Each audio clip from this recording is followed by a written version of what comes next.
The Germans were convinced they had finally boxed in the Americans.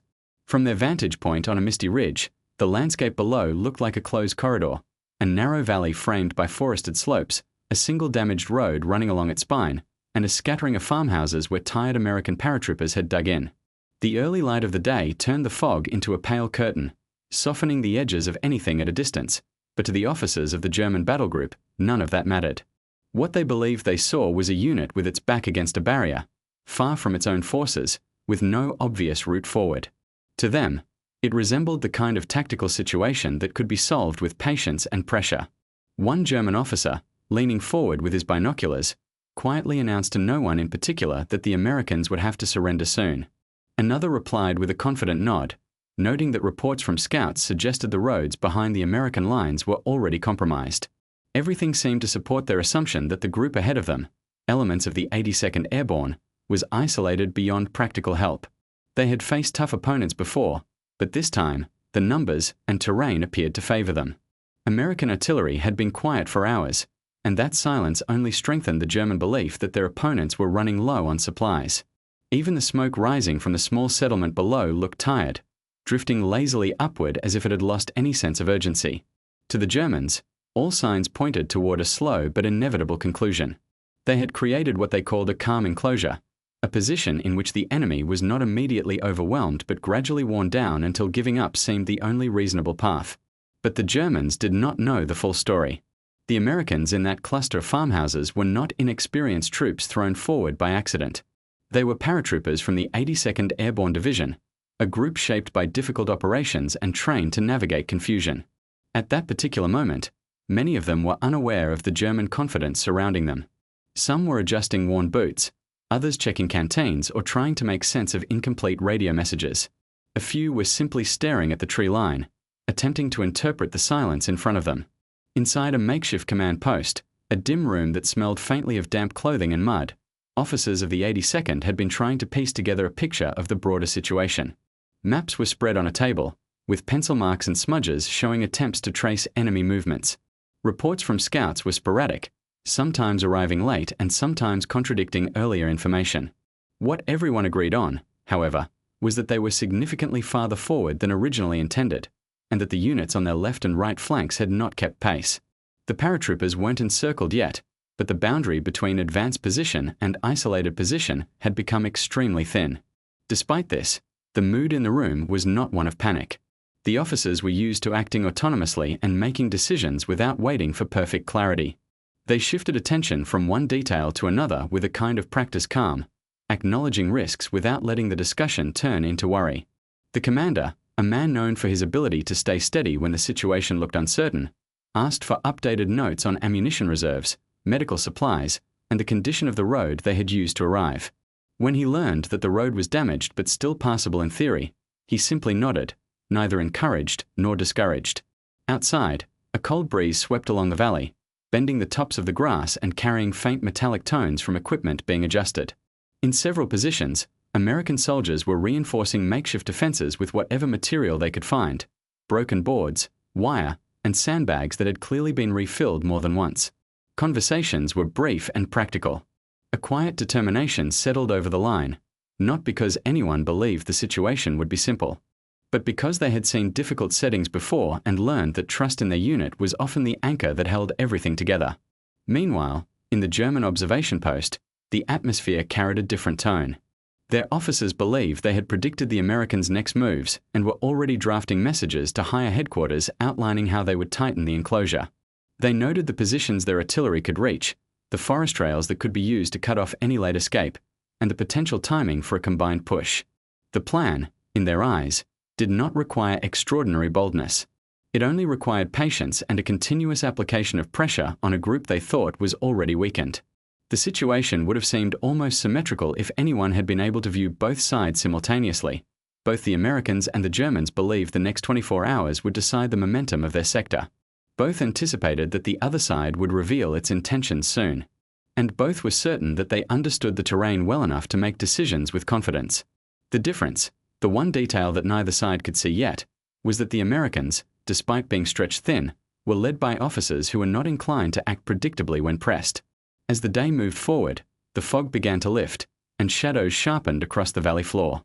The farmhouses, which had looked vague shapes through the mist, now stood out clearly. Some had windows broken by earlier shelling, others had makeshift tarps on their roofs.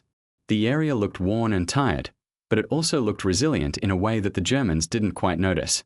What they interpreted as quietness was, for the Americans, concentration. At that moment, no one on either side anticipated that within a short span of time, the entire situation would flip. The Germans were convinced they had the Americans boxed in. The Americans believed they were holding on until support arrived. Neither imagined a scenario in which the paratroopers would not only walk out of the valley but do so with thousands of captives in tow. Yet the first subtle shift was already beginning. An unnoticed detail, a misinterpretation of silence, a mistaken assumption about who held the advantage. And that shift would soon grow into a turning point neither side expected. By mid-morning, the valley had become a kind of open-air board on which both sides were quietly arranging their pieces.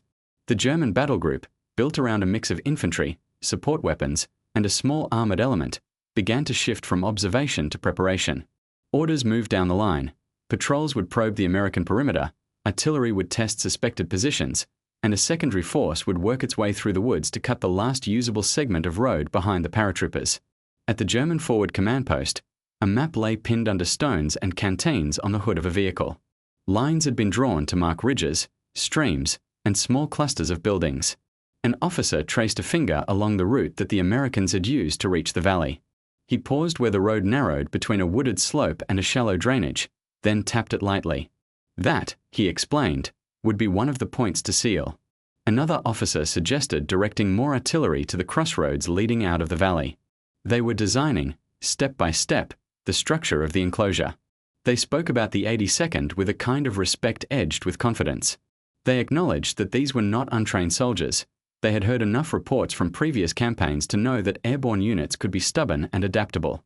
But they believed that even the most experienced troops could be worn down if cut off and pressed at the right tempo. To them, the current situation was one where discipline and planning would eventually outmatch initiative. Across the valley, in the American command post, the same terrain looked very different. The hand-drawn lines on the American map did not mark a trap being constructed. They marked potential routes for movement and zones where they suspected German units were gathering. Where the German officers saw solid arrows closing in, the Americans saw shaded areas of uncertainty, places that needed more information before decisions could be made. The commander of the 82nd's forward group, a lieutenant colonel with a calm, steady demeanor, stood with one hand resting on the back of a chair, listening as his staff went through fresh reports. A patrol had encountered opposition along the main road and been forced to pull back. Radio contact with a neighboring unit had become inconsistent, suggesting that something had shifted further along the line. Artillery from the German side had begun to show a pattern, focusing more intently on the approaches to the valley rather than the center. To an inexperienced leader, the picture might have seemed chaotic. To this officer, it carried a kind of pattern he recognized. The enemy was not just testing them, the enemy was shaping the field. They were trying to make the valley feel smaller and more confined, to encourage the Americans to focus inward rather than outward. He knew the reputation of his own division. The 82nd had built its identity not just on bold landings, but on the ability to hold on in confusing circumstances until an opportunity presented itself. Sicily, the Italian mainland, other hard-fought zones on the Western Front, each had contributed to a collective memory inside the division that being cut off did not automatically mean being defeated. The key question was always the same. Was there still room to move, even if the space looked narrow? He asked his intelligence officer to summarize, in plain terms, how many directions remained open. The answer was cautious. The main road had become unreliable, but there were still smaller paths leading into the woods and over low ridgelines. The valley was not a sealed container yet. It was closing, but not closed. Then we still have choices, he said simply. Out at the positions, those choices were not yet visible. A machine gun team in an upper-story window had a view of the opposite slope, where occasional glints of glass hinted at German observation. A mortar crew in a yard behind the farmhouse folded tarps and checked their tubes. Riflemen rotated between frontline positions and brief periods of rest in basements that smelled of dust and cold stone. They noticed that German artillery had shifted closer to the exits. But to them it appeared as another phase in an already long routine of incoming fire. One of the sergeants, a veteran of earlier campaigns, took a moment to sit on a step and adjust his gear. He looked toward the tree line and quietly told a younger soldier that the real question was not whether they were surrounded. The real question was who believed they were. If the Germans convinced themselves that everything in the valley was under their control, they might relax at exactly the wrong moment. That thought, expressed informally in conversation, matched the direction in which the battalion commander's mind was moving. In the temporary command room, with its dim light and cluttered table, he began to think less about how to break out and more about whether the German assumption of having an advantage could be used against them. He asked for a fresh sheet of paper and began sketching small symbols, representing not just friendly positions but likely German observation posts, artillery sites, and assembly areas. Gradually, a picture emerged in which the valley was no longer just a container. It was a passage, narrow and dangerous, but still a passage. The key would be to encourage the German forces to step into that passage with confidence, to draw them into positions where they would feel secure, and then to shift the balance abruptly. The concept was risky. It meant accepting that the Germans would continue to tighten the ring around the American perimeter. It meant allowing them to believe that their plan was working. It meant presenting, in radio traffic and visible movements, an image of a unit more strained and disorganized than it actually was. It also meant trusting that the paratroopers would hold their nerve when the pressure increased. He discussed the outline with a small circle of officers. Some responded with guarded approval. Others wondered aloud whether it was better to attempt a more immediate withdrawal while there was still some room to maneuver. But each time they traced possible escape routes on the map, they ran into the same problems: known German positions, exposed stretches of road, uncertain coordination with neighboring units. Trying to force a direct break now might lead to even worse isolation, with scattered groups cut off in the open. By contrast, the unconventional plan offered a different kind of risk. If it worked, the Americans would not just leave the valley, they would reverse roles and become the side controlling the movement. If it failed, the outcome would not be much different from what the Germans were already preparing to impose. That reasoning, more than any spirit of daring, tipped the argument. Then we lean into what they think they see, the commander concluded. We let them believe it a little more. And when they reach for the prize, we move. Orders went out quietly. Certain positions would begin to show signs of strain in ways that could be observed or intercepted. Limited movements would be made in daylight, visible from likely German observation posts, to suggest confusion. At the same time, other elements would shift into less obvious locations: tree lines, low folds in the ground, and buildings that had not yet drawn much attention. These would become the points from which the counterstroke would be launched. On the German side, none of this looked like preparation. Through binoculars and in intercepted fragments of radio traffic, it looked like fatigue and disorganization. Pathways in the farmyard seemed busy with small groups moving without clear direction.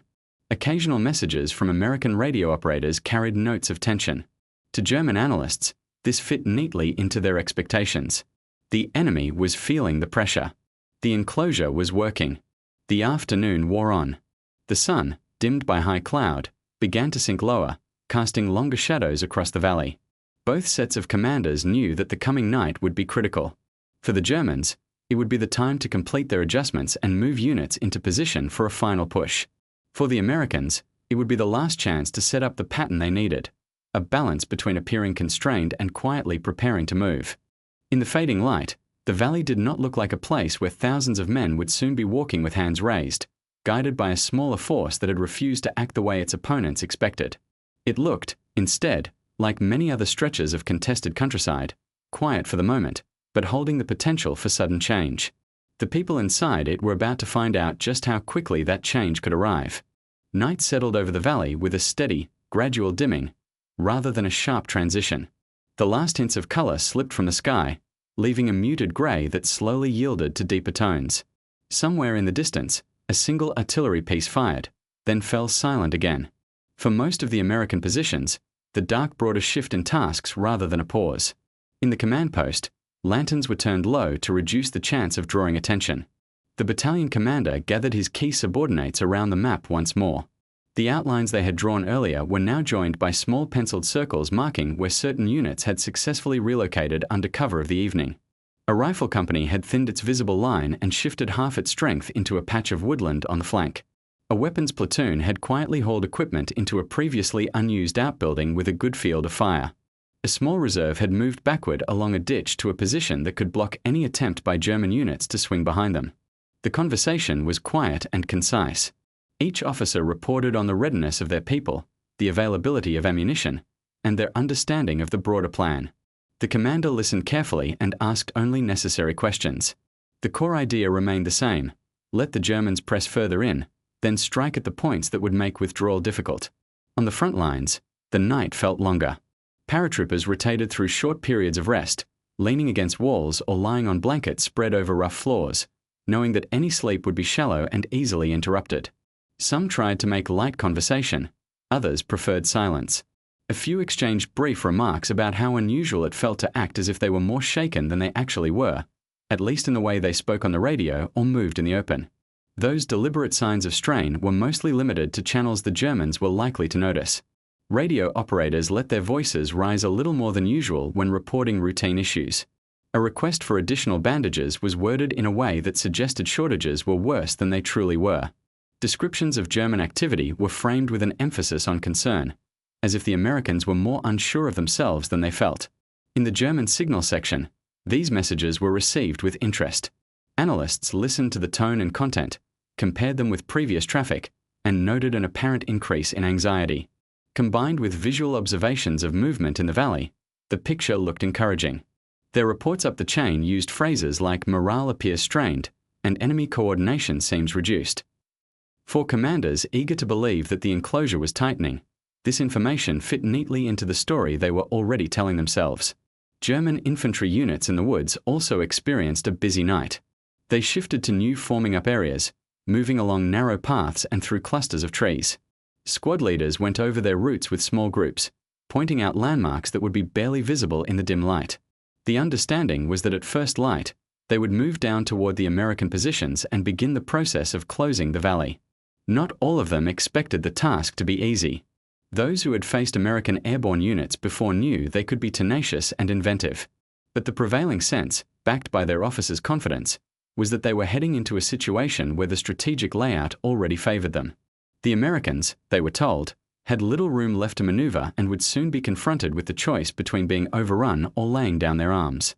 Back in the American command post, the battalion commander stepped outside for a moment. The air was cool, carrying the dampness of the ground and a faint scent of wood smoke from nearby positions. He could see only a little beyond the immediate buildings, but he knew, from reports and from the quiet sense of presence that any experienced officer develops, that his people were distributed around him like a living, breathing network. They were tired but focused, aware that the coming hours would demand both steadiness and flexibility. He thought briefly of earlier operations where similar patterns had emerged, moments when his unit had seemed on the edge of being compressed, only to find a way to adjust and slip through. Each of those moments had depended not on rigid plans, but on a shared understanding that initiative belonged to those willing to accept temporary discomfort in order to create a better position later. He returned inside and gave the final confirmation. The plan, such as it was, would proceed. They would hold their visible line through the night, invite pressure by appearing strained, and wait for the Germans to commit themselves fully to the valley. Only then would they act decisively, not to escape in a single dash, but to bend the shape of the engagement so that the enclosure turned inside out. As the night deepened, the valley settled into a rhythm of short bursts of activity and longer stretches of tense quiet. Now and then there was a brief exchange of fire when a patrol pushed too close or a sentry reacted to a sound. For the most part, however, the hours passed in anticipation rather than action. The true test would come with the light. When dawn finally approached, it did so gently, with the sky shifting from black to a muted blue-gray. The outlines of the ridges reappeared, followed by the dark mass of the forest and the lighter patchwork of fields and buildings. Mist lingered in low places, softening edges and delaying clear visibility. The valley, for a short time, seemed almost peaceful, as if the land itself were unaware of the plans being carried out across it.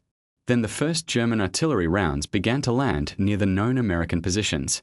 They were not part of a random bombardment. They were carefully adjusted to strike where observers had seen activity the day before. The ground shook lightly, dust rose from walls and floors, and familiar sounds returned to the valley. Inside the American lines, the reaction was controlled. Units that had been designated as the visible part of the defense responded with measured return fire, enough to signal resistance but not so intense as to reveal the full extent of their remaining strength. Those who had repositioned to more concealed locations held their fire, waiting for the moment when their participation would matter most. Down in the woods on the slopes, German infantry units began to move. They stepped carefully over roots and rocks, checking their spacing and keeping voices low. Ahead of them lay the lower ground and the buildings where they expected to encounter tired defenders. Behind them were their own supporting elements, ready to follow once the initial assault had opened a way in. From their perspective, the operation felt like the natural conclusion to a series of successful preparations. They had probed, adjusted, and used their firepower to shape the field. Now they would claim the advantage they believed they had earned. What they did not see, hidden in folds of terrain and within ordinary-looking structures, were the paratroopers who had spent the night turning their designated trap into a passage. The Americans were not waiting passively to be compressed. They were waiting for the Germans to come close enough that forward movement would become commitment, and commitment would become vulnerability. The distance between those two perceptions, one side seeing a nearly finished enclosure, the other seeing an approaching opportunity, was now measured not in miles, but in minutes. The first German companies broke out of the tree line just as the valley lightened enough for the outlines of helmets and equipment to be visible. They advanced by short bounds, taking cover behind low stone walls and clusters of bushes, exactly as they had rehearsed. The plan called for them to fix the American front with pressure while additional elements angled toward the flanks, gradually folding the line inward. From the American perspective, the opening looked unremarkable. They had seen similar maneuvers before. The forward elements of the 82nd, those intentionally left in more exposed positions, responded with controlled bursts of fire and occasional calls for short mortar strikes. To German observers, this confirmed their expectations. The enemy was still resisting, but not with the sharpness of a fresh unit. The rhythm of the defense felt more reactive than proactive. What went largely unnoticed was where the fire was not coming from.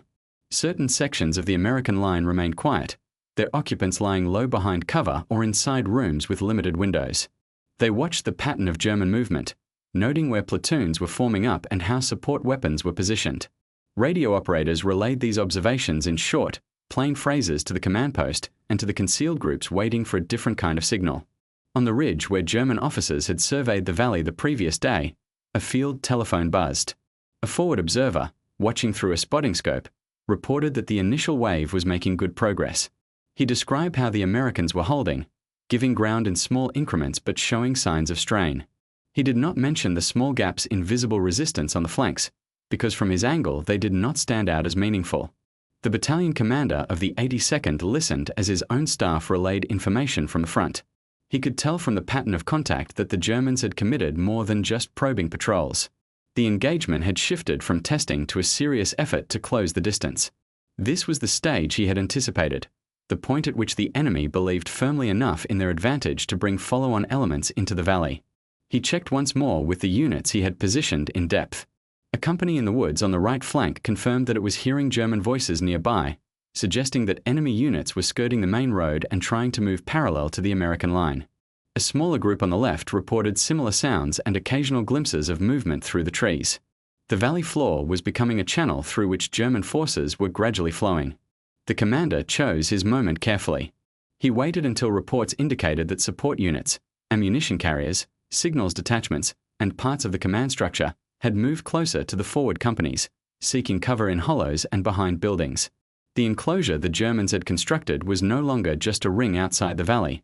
Parts of it had stepped inside. He then issued a short instruction over a secure channel. Designated units were to prepare for forward movement on his word, not toward the exits of the valley, but toward the sides of the advancing German formations. At ground level, the order translated into simple actions. In the woods, squads that had been lying still began to crawl into positions from which they could sweep the sides of the German line. In farmyards, machine gun teams shifted their barrels to cover approaches that had seemed unimportant before. A mortar crew carefully adjusted its tubes to cover an open patch where German troops were likely to pass. For several more minutes, the battle followed the appearance of a standard push. German infantry edged closer, exchanging fire with American defenders who gave only as much resistance as necessary to avoid being rolled up too quickly. Artillery from the German rear continued to land on positions that had been prominent earlier in the campaign, unaware that part of the defense had already moved. Then, almost simultaneously along several segments of the field, the pattern changed.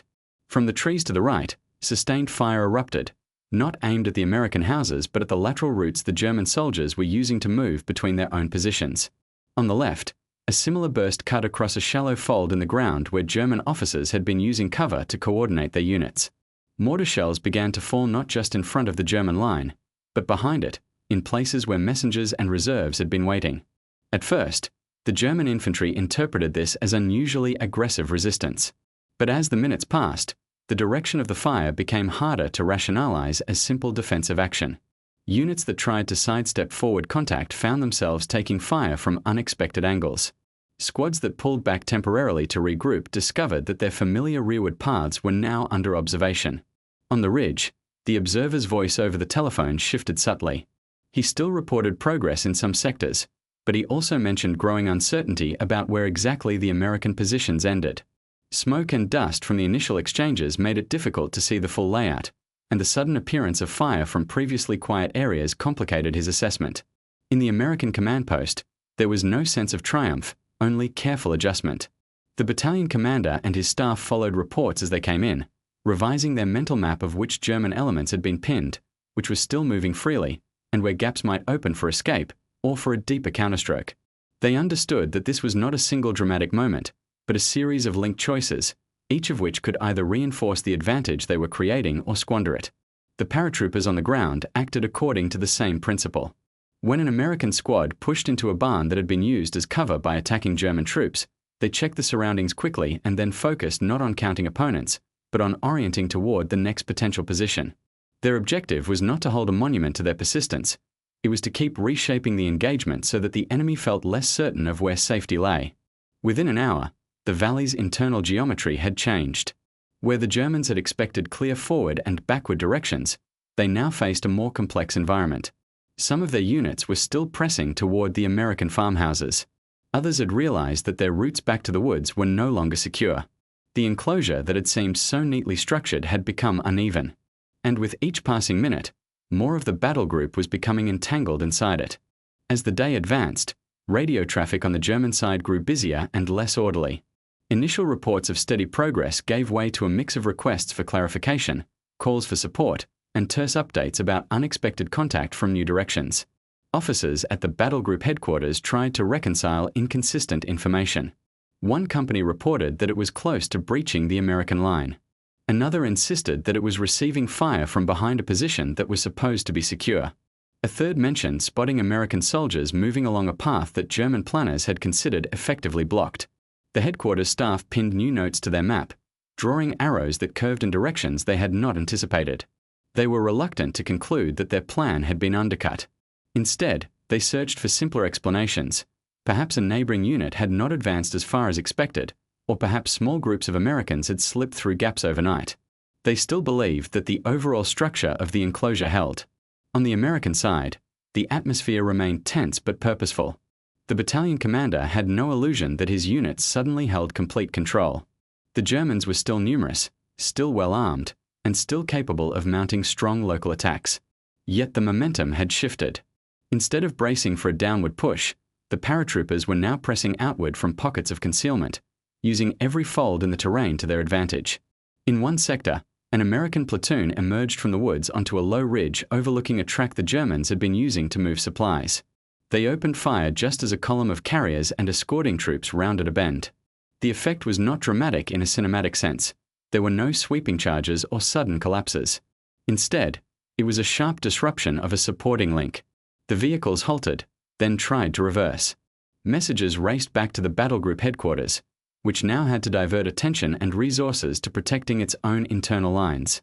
Elsewhere, a small American group took position in an orchard just beyond the edge of a field where German infantry had paused to reorganize. The paratroopers waited until officers moved into the open to direct their squads, then fired in short bursts, forcing those leaders to seek cover and slowing the pace of the advance. It was not a decisive action by itself, but combined with dozens of similar moves across the valley, it contributed to a growing sense of uncertainty among the attackers. The 82nd soldiers had learned long ago that they did not need to dominate every patch of ground to influence a battle. They needed to control key connections, paths, sight lines, and communication routes. The valley, which had seemed like a fixed container on a map, now felt more fluid in practice. The paratroopers did not think of themselves as breaking out in one dramatic sweep. They thought of themselves as gradually turning narrow paths into lanes through which they could move and through which the enemy could not operate freely. Back in the American command post, The battalion commander received word that some of his units had reached points from which they could see beyond the valley rim. That did not yet mean they had an open road to friendly lines, but it did mean that the concept of being fully enclosed no longer matched reality. The picture outside was complicated and still dangerous, yet it held possibilities that had not existed a few hours earlier. He also began to get reports of something he had not initially planned for in such magnitude: German soldiers choosing to yield rather than attempt to fight their way back through the shifting pattern of fire. At first, there were isolated groups, 10 here, 20 there, who laid down their arms and followed American instructions. Then the numbers began to grow. Sections cut off from their officers, or units that had advanced into the valley and then discovered that their usual routes of movement were blocked, faced a difficult choice. They could disperse into the surrounding terrain in small groups, risking being picked up individually. Or they could follow the most immediate and clearly defined path available, surrendering to the same paratroopers they had expected to corner. The Americans responded with a mix of caution and efficiency. They disarmed those who approached, directed them toward improvised collection points, and assigned small groups of guards to manage them. The soldiers responsible for handling these captives understood that their primary task remained the engagement itself. They treated prisoner control as an added responsibility, not the central effort. Even so, the presence of an increasing number of disarmed enemy soldiers was an unmistakable sign that the balance in the valley was shifting. German headquarters struggled to interpret the pattern. Reports of small groups being captured were initially dismissed as routine losses. But as the volume increased, and as certain sectors stopped responding clearly to calls, it became harder to maintain the assumption that the battle group was steadily tightening its grip. Messages from subordinate commanders became shorter and, in some cases, more vague. The sense of a coordinated push faded. The turning point came when a substantial German unit, larger than a company, smaller than a full battalion, found itself unable to locate a safe path back to the woods. Attempts to move along the valley floor brought them under American observation. Efforts to climb the slopes were met with fire from positions they had not identified earlier. Their officers faced a stark realization. In the time it had taken them to push forward, the environment around them had changed to the point where they were now the ones operating in a constricted space. They held a brief conference in a shallow depression, looking at their maps and listening to the sounds of engagement around them.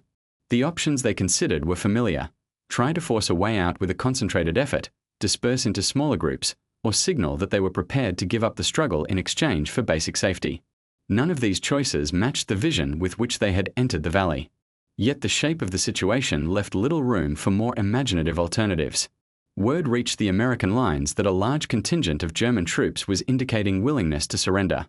The battalion commander did not celebrate. He knew that while the area remained contested, any large-scale movement, whether of captives or of friendly forces, could be disrupted by a sudden counterattack from remaining enemy elements. He ordered his men to accept and organize those willing to yield, but to maintain full readiness for further combat. As the hours passed, more German groups followed the same path. Some did so under direct instruction from their officers, who recognized that their battle group structure had loosened beyond repair. Others did so as clustered segments of units that had lost contact with higher command. In each case, the immediate reality was the same. They walked, often in silence, with their hands clearly visible, toward the American positions they had expected to overwhelm. By late afternoon, the number of captives had grown large enough that the 82nd's officers began to speak in estimates rather than exact figures. They knew they were responsible for several thousand individuals, and that the number was continuing to rise. The valley, which had started the day as a potential place of confinement for the paratroopers, had become a temporary holding ground for a growing population of German soldiers. The Americans were still not entirely free. There were still enemy elements on the ridges and in parts of the forest. There was still the need to link up with other friendly units and to re-establish secure lines of supply. But within that specific stretch of ground, the essential dynamic had flipped. Those who had set the trap now faced the reality of being inside it. The practical challenges of managing such a reversal became evident almost immediately. The 82nd's officers and non-commissioned officers found themselves handling two complex tasks at once: continuing to control their own positions in a fluid engagement and ensuring that thousands of captives did not create secondary problems through confusion or disorganization. Improvised assembly areas were established in fields and along sections of road that offered enough space for large groups to sit or stand under observation.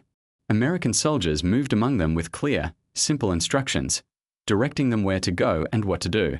They kept their tone firm but consistent, understanding that clarity was one of the best tools for avoiding any unnecessary incidents. Many of the captured German soldiers appeared more stunned than resistant. For them, the psychological shift had been abrupt. In the morning, they had advanced as part of a battle group expected to complete an enclosing maneuver. By late day, they were seated along a track or in a pasture, watched over by paratroopers they had been told were in a perilous position. The discrepancy between expectation and reality was stark. Some tried to make sense of the turnaround by talking quietly among themselves. Bits of conversation drifted through the air, questions about how the Americans had slipped into the woods without being noticed, speculation about whether higher headquarters had misjudged the situation, worries about what would happen to them now that they were in captivity. The Americans did not interfere unless the conversations grew too animated. Their priority was to keep groups calm and stationary while arrangements were made for transfer to the rear. Communication with higher headquarters on the American side improved as the day went on. Radio operators, who had spent the morning balancing combat traffic and deceptive messaging, now sent straightforward reports. The encirclement had been disrupted, and significant numbers of enemy troops were in their custody. The numbers climbed steadily as more clusters of German soldiers were brought in from different corners of the valley. At division and corps levels, these reports prompted both satisfaction and logistical concern. On the one hand, the success of the 82nd's maneuver reduced pressure on that part of the front and removed a substantial enemy force from the immediate equation. On the other hand, the sudden appearance of thousands of captives required transportation, guards, food, and basic medical screening. Plans that had assumed a modest flow of prisoners now had to be revised to handle a surge. Back at the valley, the battalion commander walked the perimeter of one of the larger assembly areas. From a slight rise, he could see long lines of German soldiers sitting or standing, their equipment piled separately under guard. The scene was unusual, even for someone with his experience. He had led men through difficult landings and held exposed positions against determined attacks, but he had never before commanded a force that had turned a potential enclosure into what amounted to a large-scale collection point. He was aware that this outcome might be highlighted in future reports and histories. Yet in that moment, his thoughts remained narrowly focused. There were still units to coordinate, men to account for, and liaison officers to send toward friendly formations beyond the valley. The success would mean little if they failed to link up securely with the broader front. Among the paratroopers, reactions varied. Some expressed quiet pride in having come through a situation that had looked, at one point, like a tight corner. Others were simply relieved. A few, especially those tasked with processing captives, admitted to being surprised by the sheer volume of people now under their supervision. They remarked on the contrast between the heavily armed, confident German troops they had seen at the beginning of the engagement and the orderly, subdued groups now seated before them. One soldier, standing at the edge of an assembly area, watched as a long line of captives filed past toward a designated holding spot. He turned to a comrade and said that if someone had described this scene to him 24 hours earlier, he would have assumed they were talking about a different part of the front entirely. The idea that an ostensibly trapped force could emerge with thousands of captives seemed, even in the moment, almost counterintuitive. Yet it had happened, and not because of any single dramatic gesture. It had been the product of a series of decisions: to hold instead of panic, to see the valley as more than a container, to use the enemy's confidence as leverage, and to move at exactly the point when that confidence translated into overextension. On the German side, the few remaining elements still outside the American perimeter faced difficult choices. Some pulled back into the woods and began to retreat toward other positions, aware that the battle group's intended role had effectively dissolved. Others tried to maintain contact along the ridge, but without the support of the units that had entered the valley, their ability to influence events dwindled. News of what had happened in the valley reached German higher headquarters in fragmented form. Reports mentioned unexpectedly high numbers of soldiers now in American hands and referred to disrupted lines of communication. Analysts attempted to reconstruct the sequence of events, but the full picture would only emerge later, when accounts from participants could be compared. For now, what mattered was that a substantial German force had been removed from the field, and that the 82nd, far from being crippled by an enclosure, remained functional and ready to continue operations. As evening approached, the light in the valley softened again. The same ridges and fields that had framed the opening of the day now held a different, quieter energy. The sounds of active combat had diminished. In their place came the murmur of conversation, the clatter of equipment being reorganized, and the low growl of vehicles arriving to begin the process of moving captives to the rear. The paratroopers had walked out of the valley, not in a single dramatic column, but through a steady expansion of their control outward. And as they did, they led behind them streams of men who, at sunrise, had been certain they were watching the Americans walk into the final stage of a trap. As transport vehicles arrived along the rough road into the valley, the practical dimension of what had happened became even more evident. Military police units and re-echelon personnel, called forward to assist, looked around with the curiosity of those who had heard only brief summaries over the radio. Long rows of German captives, some still in formation, others resting on the ground, stretched across open areas that had, only days before, seen small-scale clashes and bombardment. Officers from higher headquarters approached the 82nd's battalion command post to receive a direct account. The battalion commander laid out the sequence plainly: the initial German plan to encircle his unit, the decision to hold and reposition, the deliberate use of deceptive signals, and the gradual transformation of the valley from a near enclosure into a funnel through which entire enemy units had drifted into a position where they found it easier to give up than to escape. His explanation was not colored by self-congratulation. It emphasized risk as much as outcome. He acknowledged that the plan could have failed if timing had been off, if German commanders had been more cautious, or if his own men had not maintained discipline under stress. The visiting officers took notes, aware that the episode would be studied not only for its tactical details but for its illustration of how initiative at intermediate levels could affect a broader campaign. Word of the event spread informally among neighboring American units. Stories, as they often do, gained small embellishments in the retelling. The number of captives grew in some versions, the narrowness of the valley became more dramatic in others. Yet the core remained consistent. A group from the 82nd, ordered into a forward position that turned out to be more exposed than expected, had managed not only to avoid being cut off but to reverse the situation. For those within the division, the episode fit into a larger narrative about their collective identity. The 82nd had long taken pride in its ability to operate under conditions where other units might falter. This was not simply a matter of image. It was grounded in repeated experiences where communication had been imperfect, supplies delayed, or routes uncertain. The Valley engagement added another layer to that history, a demonstration that, even when an adversary believed they had set conditions for a decisive blow, initiative and adaptability could alter the outcome. Among the German captives, the internal narrative was more personal. Individual soldiers reflected on small choices that had led them into the valley, the orders they had followed without question, the confidence they had felt when told that the Americans were contained, the moment when they realized that the pattern of fire and movement around them no longer matched that story. Some were frustrated or angry, others resigned. A few tried to reconcile their respect for the professionalism of the 82nd with their disappointment in their own leadership. When interviewed later, several captured officers described their surprise at how quickly the environment had changed. They emphasized that, in the early stages of the operation, all indicators pointed towards success: weakened enemy fire, visible movements suggesting confusion, and supportive reports from observers. Only when facing resistance from unexpected quarters did they begin to suspect that their own forces were the ones being shaped. This realization came too late to significantly alter the outcome. By the time German commanders recognized that the valley had become a complex, shifting space rather than a simple enclosure, too many of their units were committed deep inside it. Attempts to extract them would have required a level of coordination and available force that local conditions no longer supported.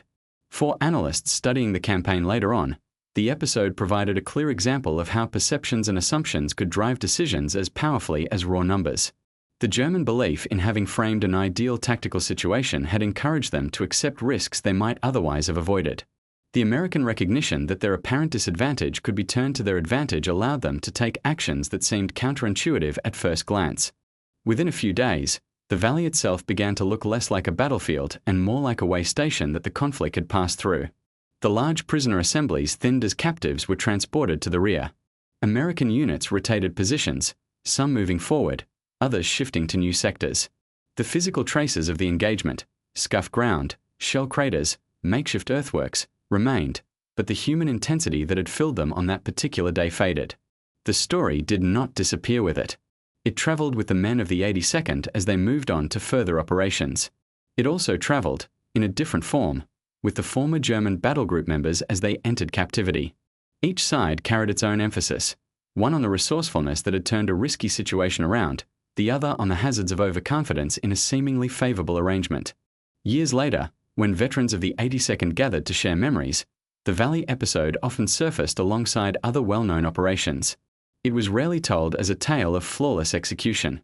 Instead, It was framed as a sequence of tight decisions, moments when the outcome still felt uncertain. Those who had been junior leaders at the time recalled how little they knew beyond their immediate surroundings and how much they had to trust the judgment of the command structure above them. They remembered the early sense that they were in a marginal position, further ahead than neighboring units, with communications that did not always keep pace with events. They described the first sightings of German forces concentrating around the valley and the growing feeling that they were being viewed as a target of opportunity. In their recollections, what stood out was not a sudden bolt of inspiration but a gradual recognition that they still had room, if only a narrow one, to shape what would happen next. The decision to lean into the enemy's assumptions, to appear more constrained and shaken than they were, required a specific kind of confidence. Confidence that their own men would understand the intent and maintain discipline while presenting a controlled image of vulnerability. It also required a willingness to accept that, for a time, the situation might look worse before it looked better. Veterans spoke about that psychological challenge as much as the physical one. It was one thing to hold a firm line and resist obvious attacks. It was another to deliberately allow the enemy to believe they were making progress, all while preparing to move against them from less visible angles. The memory of lying still in concealed positions, listening to German voices not far away, waiting for the moment when they would be told to engage, stayed with many of them for decades. The German perspective, reconstructed through post-war interviews and documents, echoed that sense of psychological complexity. Officers who had participated in the attempted enclosure describe how their expectations shaped their interpretations of what they saw. When American radio traffic sounded tense, they heard confirmation of stress. When certain positions seemed less active than before, they interpreted it as withdrawal or weakening. The idea that some of these signs might have been intentionally amplified did not occur to them until later. This interplay of perception and reality is part of what has kept the episode relevant to those who study conflict. It demonstrates that tactical engagements are not just about physical disposition, but about belief, what each side thinks the other is likely to do and how tightly they hold to those beliefs as new information appears. In the valley, the Germans held on too long to the notion that they were operating inside a fixed, controlled space. The Americans were quicker to adjust their mental map. The scale of the result, 10,000 captives taken by a force that had begun the day under serious pressure, gave the story a memorable headline. Yet many of the veterans who lived it preferred to talk about the small, specific actions that had made the outcome possible. A well-timed movement through a ditch, a decision to hold fire for a few more seconds, a calm instruction over a radio that helped a squad avoid reacting too early. The battalion commander who had orchestrated the overall response seldom presented himself as the central figure. When asked, he tended to point back to the training and culture of the 82nd, which encouraged initiative and problem-solving at all levels. In his view, the valley could have gone badly if his subordinates had waited passively for detailed instructions or if they had abandoned positions prematurely. Their ability to interpret broad guidance and apply it intelligently was, to him, as decisive as any specific order he had given. From a broader historical standpoint, the engagement also reflected the evolving dynamics of the front at that stage of the conflict. The German army was still capable of mounting complex maneuvers and delivering sharp local blows, but its margin for error was narrowing. The Allied forces, increasingly experienced and coordinated, were more adept at absorbing surprises and turning them into opportunities. The valley became one of many places where that shift played out in microcosm.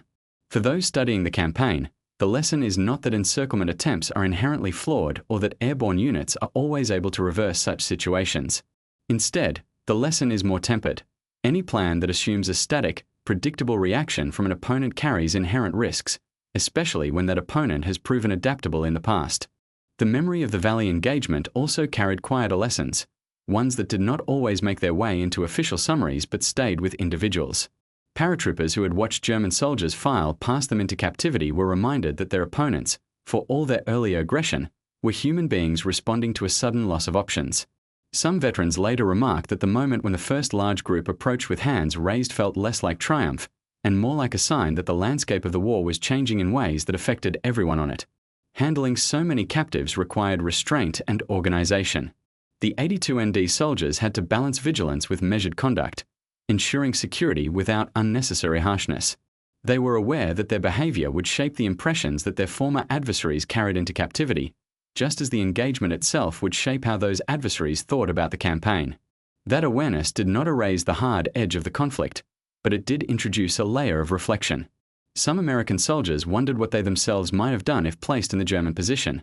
told that an enemy was trapped, then discovering that the situation was more complex and less favorable than promised.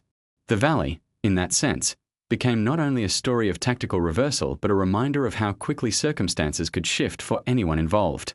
On the German side, those who experienced the episode carried it as part of a larger sequence of setbacks. Many had entered the campaign with a strong belief in their training and organization. The failure of the enclosure, and the resulting capture of so many colleagues, forced them to reassess not only their own decisions but the assumptions of their leadership. In interviews conducted after the conflict, some spoke openly about that sense of reassessment, noting that it was one of several events that signaled to them that the course of the war was turning decisively. Historians piecing together these perspectives sometimes highlight the engagement as a kind of turning mirror, a place where each side saw reflected not just its strengths but its blind spots. The Germans saw how confidence in a seemingly solid plan could lead to exposure if not continuously updated with fresh, critical thinking. The Americans saw how their reputation for resilience could, in some cases, be used indirectly, if the enemy underestimated their capacity to act creatively under pressure. The story has, over time, become one of those episodes that attracts retelling not because of its sheer scale, but because of its concentrated drama, a small unit facing apparent enclosure, a series of deliberate choices, and a final reversal that left the original hunters in long marching columns. It is often used to illustrate the idea that initiative at lower levels can influence outcomes far beyond the immediate environment. Within the memory of the 82nd Airborne Division, the Valley stands alongside other key operations as a touchstone. It is part of the institutional narrative passed down to new generations, a reminder that their predecessors once faced a situation in which external observers might have predicted a quiet, contained conclusion, and instead found a way to alter the script.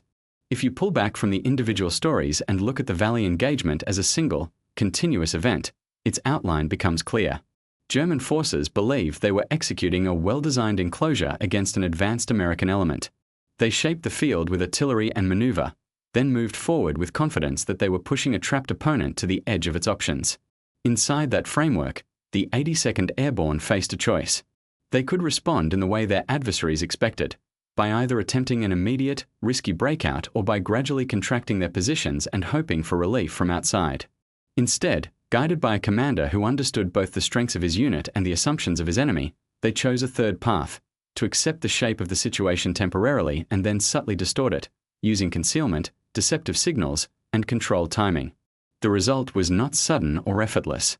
It unfolded over many hours of careful movement, disciplined restraint, and precise engagement. Yet the end state could not have been more different from what the German planners had envisioned. The Americans walked out of the Valley with their cohesion intact. The Germans left it, in many cases, as organized groups of captives under guard, their battle group dispersed and its intended role undone. The figure of 10,000 prisoners becomes, in this context, more than just a statistic. It represents the cumulative effect of numerous small decisions, German choices to commit forces deeper into the Valley, American choices to hold fire until the right moment, individual choices by soldiers on both sides to either continue resistance or accept that the situation had turned against them. For the 82nd, the episode reinforced a culture that valued initiative and calm thinking under stress. For the German units involved, it offered a lesson in the dangers of relying too heavily on initial impressions of control. For those who study such engagements, it stands as a reminder that advantage in conflict is rarely absolute, and that the line between trapped and positioned to act can be narrower than it appears on any map. In the end, the Valley returned to being what it had been before armies passed through it, a stretch of ground with its own shape and quiet. The ridges remained, the road endured, and seasons changed.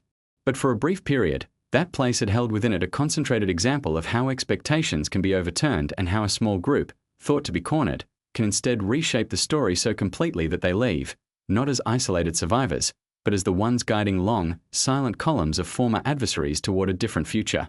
The German soldiers who thought they had trapped Americans watched as the 82nd Airborne walked away from that valley, not empty-handed, but accompanied by thousands of people who had entered believing they were part of a closing circle. That contrast, between what the day was supposed to be and what it became, is what keeps this story alive in memory and makes it a powerful illustration of how quickly roles can reverse when initiative meets opportunity.